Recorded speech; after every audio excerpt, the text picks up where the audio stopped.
उत्तर प्रदेश में 10 विधानसभा सीटों के लिए होने वाले उपचुनाव को लेकर बहुजन समाज पार्टी की सुप्रीमो मायावती ने बड़ा ऐलान कर दिया है। उन्होंने कहा कि बीएसपी सभी 10 सीटों पर अपने उम्मीदवार उतारेगी।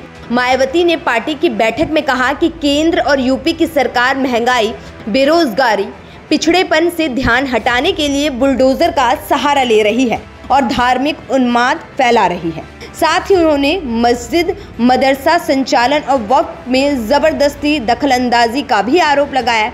वहीं आरक्षण पर सुप्रीम कोर्ट के फैसले को बीएसपी विधानसभा उपचुनाव को लेकर एक बड़ा मुद्दा भी बना सकती है।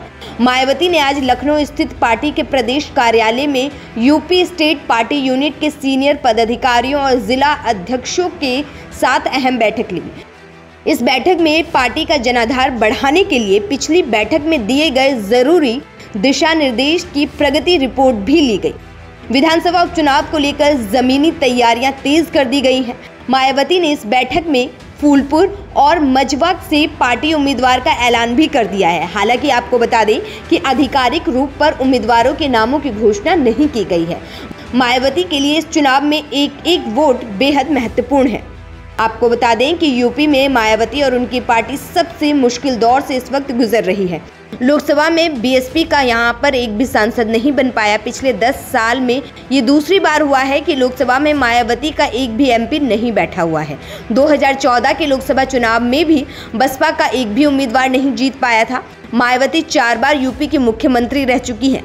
यूपी में 2007 में बहुमत की सरकार बना चुकी है, लेकिन अब विधानसभा में बीएसपी का सिर्फ एक विधायक है।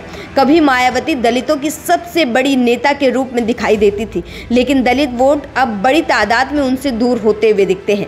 लोकसभा चुनाव में यूपी में बीएसपी का वोट शेयर घटकर 9.38% रह गया। मुस्लिम वोट भी अब मायावती के साथ नहीं दिखता है। 2024 के लोकसभा चुनाव में बसपा को 44% जाटव और 15% गैर जाटव वोट मिले थे और एक भी सीट मायावती इस बार लोकसभा चुनाव में जीत नहीं पाई हैं। ऐसे में अपनी राजनीतिक जमीन तलाश रही मायावती के लिए होने वाले उपचुनाव बेहद महत्वपूर्ण है। Bureau report.